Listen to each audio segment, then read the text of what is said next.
Bonjour et bienvenue dans l'atelier pour un autre épisode de Mekostand. Aujourd'hui, je vous propose de regarder le fusil Mannlicher 1886. Donc, fusil autrichien qui a la particularité d'avoir une culasse rectiligne. Donc, c'est le premier plus ou moins dans son genre. Je vous expliquer un peu son histoire. Mais avant celui-ci, le fusil alors utilisé au sein de l'armée était le Werndl, qui est donc un fusil monocoup avec une culasse rotative, mais la percussion se fait avec un chien monté sur une platine à percussion, plus ou moins. Donc ça, c'était un grand départ vers le futur. Bien sûr, le Lebel du côté français est arrivé plus ou moins en même temps. Donc, sous cette forme à poudre noire, donc en calibre 11 mm, sa vie réglementaire a été très courte. Les Autrichiens ont bien sûr rapidement développé leur poudre sans fumée, et la plupart de ces fusils qui étaient encore donc en service en Autriche ont été transformés en calibre 8 mm à poudre sans fumée, mais en gardant la même culasse. Ensuite, ils ont développé le système de verrou rectiligne mais hélicoïdal qui était plus robuste pour la poudre sans fumée. Donc la majorité de ces fusils qu'on trouve aujourd'hui encore en calibre d'origine sont des fusils d'export. Par exemple en Amérique latine, ils ont été utilisés assez fréquemment dans les guerres de frontières entre pays. Celui-ci, comme vous verrez, je ne suis pas sûr d'où il vient, mais en tout cas, il est encore en bonne condition. Le bois a un peu vécu, mais il est encore entier, pas denture, et le métal et le canon sont encore excellents. Donc maintenant, je vous propose de regarder tout ça un peu plus près. Donc voici le fusil. Il faut dire qu'il a eu un prédécesseur, le 1885, qui était quasiment identique, sauf que le clip était éjecté par le haut, au lieu de passer à travers un trou dans le boîtier. Sinon, la culasse était exactement la même. Alors, on va voir ça de plus près. Nous avons donc une petite poignée du style pistolet qui rend la manutention assez agréable au tir, à l'épaule. On peut voir donc ici avec la culasse quelques éléments importants. Donc il y a le battant ici de verrouillage et son coin derrière. Donc on va voir ça en plus de détails après quand je l'aurai sorti, pour voir comment ça marche. Ensuite, ici c'est assez simple, il y a un élévateur de cartouche et puis donc un trou qui passe tout droit pour laisser passer les clips vides. Concernant les marquages, il y en a très peu sur celui-ci. Il y a le poinçon de Steyr OEWG. Sinon, à part les numéros de série, il y a très peu. Il n'y a aucun marquage qui indiquerait une utilisation en Amérique latine. Par exemple, le Chili, c'est assez fréquent de trouver un poinçon sur le bois ici, une belle étoile dans un écusson. Mais celui-ci, il n'y a rien du tout. Donc, même pas de poinçon militaire autrichien. Donc, c'est un peu un mystère quant à son passé. Donc la clip, la voici d'un peu plus près. C'est très simple, c'est en U avec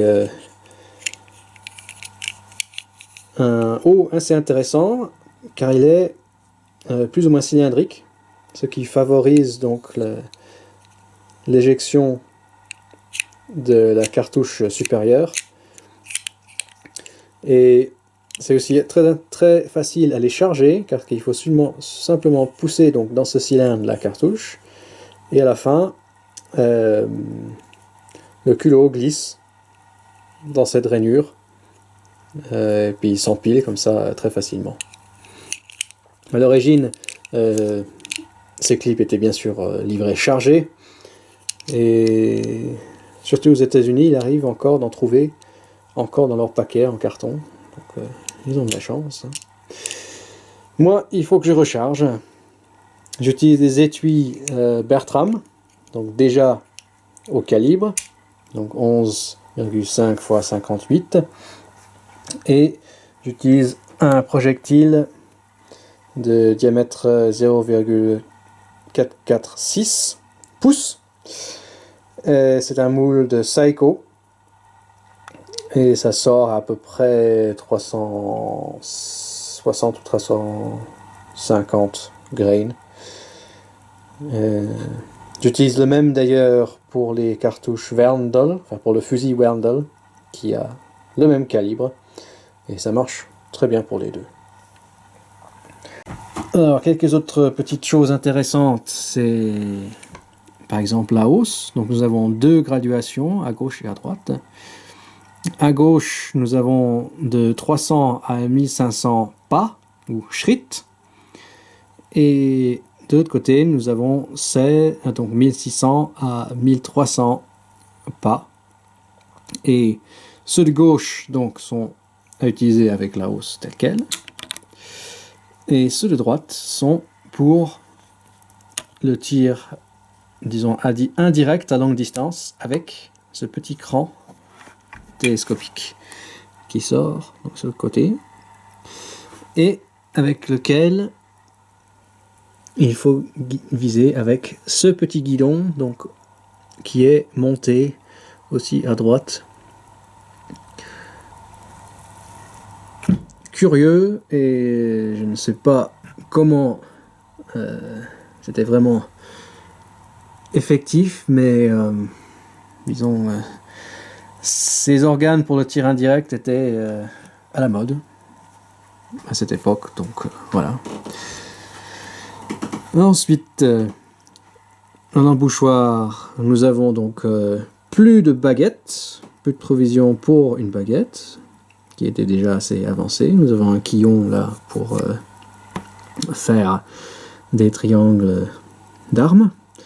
Et nous avons une hausse sur queue d'aronde, donc qui peut être ajustée. Ce qui est pas mal pour le tir. Concernant la baïonnette, celle que j'ai ici est en fait pour le modèle suivant, donc le Mannlicher 1888.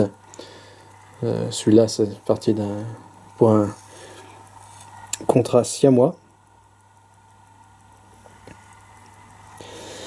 Mais c'est juste pour illustrer le type de baïonnette. Donc, c'est un départ des sabres baïonnettes. Donc de la fin du 19e siècle, et c'est donc l'un des premiers qui est donc un peu plus court, sous forme de couteau. Voilà. Et là, maintenant, je vais démonter la culasse pour vous montrer un peu comment ça marche.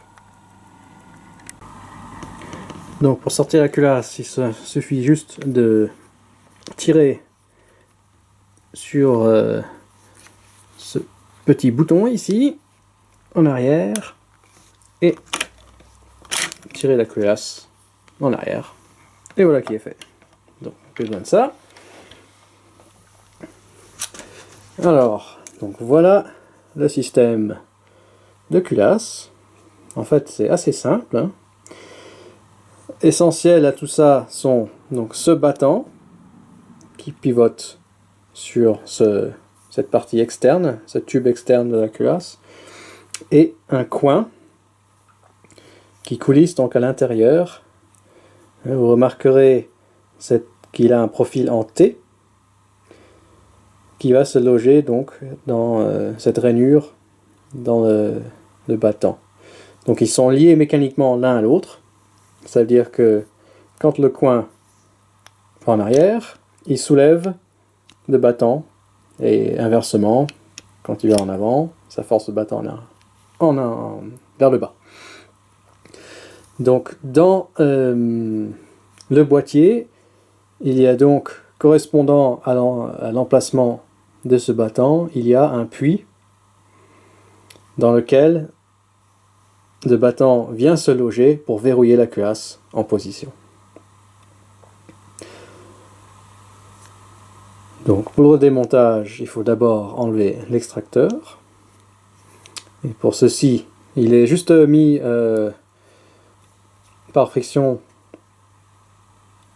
dans le corps. Donc il faut juste prendre une lame et doucement le faire sauter.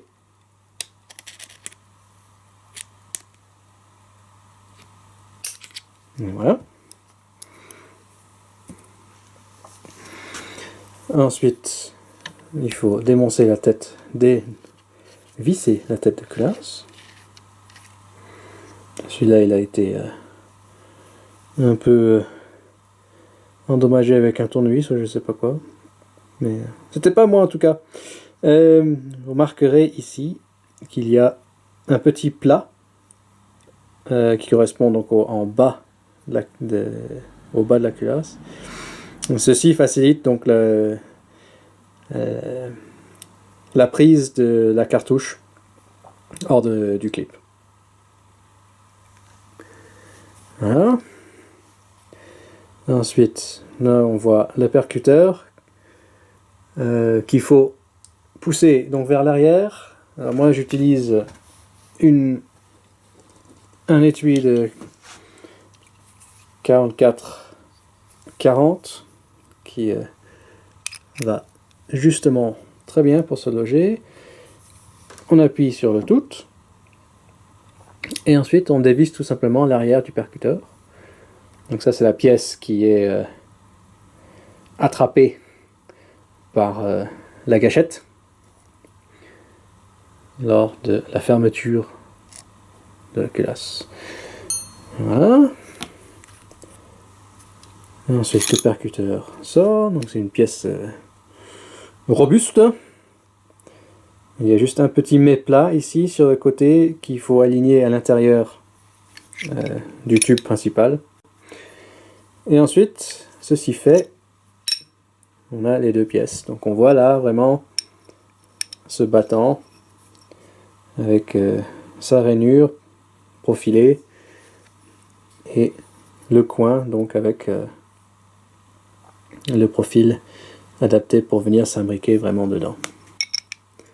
Donc encore une fois, voilà comment marchent les deux pièces l'une avec l'autre. Et voilà.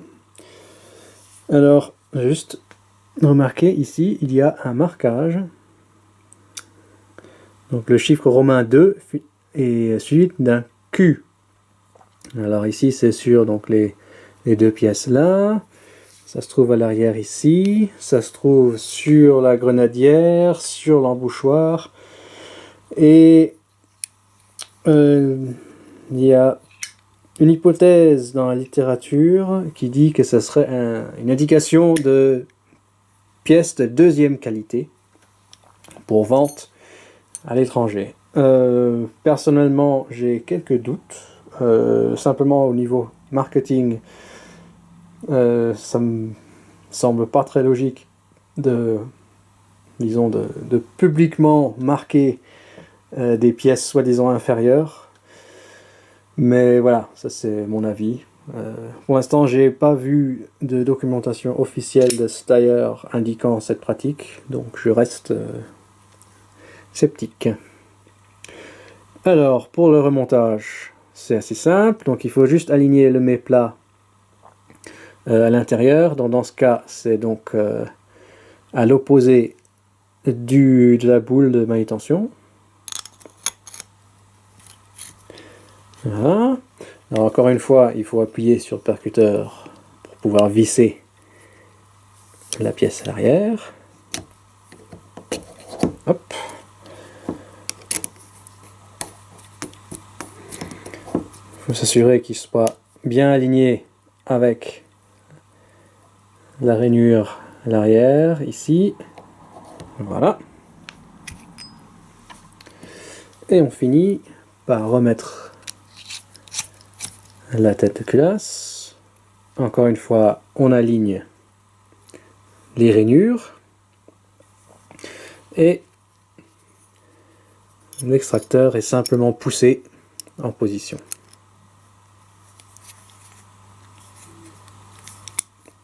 Qu'est-ce qu'il dit le monsieur?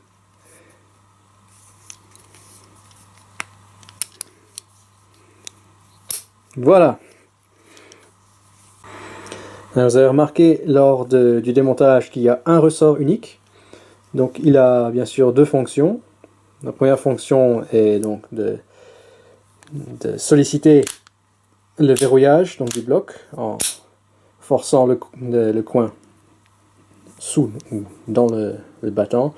Et deuxièmement, ça fournit donc la force propulsive au percuteur. Alors pour le remettre dans la culasse, dans le boîtier, pardon, c'est un peu sport. Parce qu'il faut le garder dans cette position et le ressort a tendance à le mettre en avant.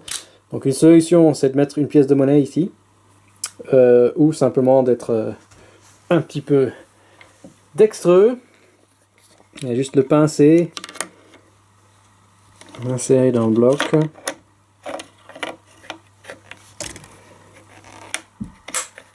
Et voilà.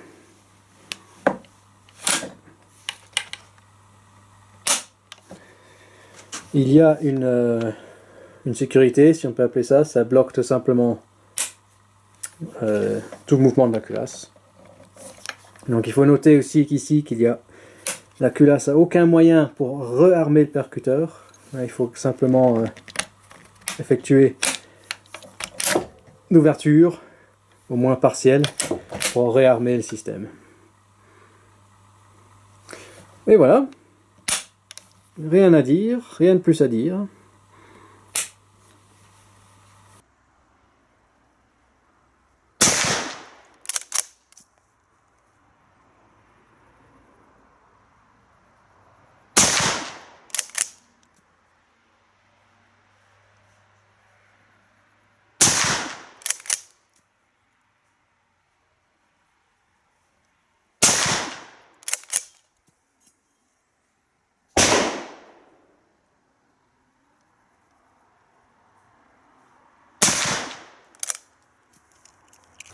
J'espère que cette petite séance de tir vous a plu.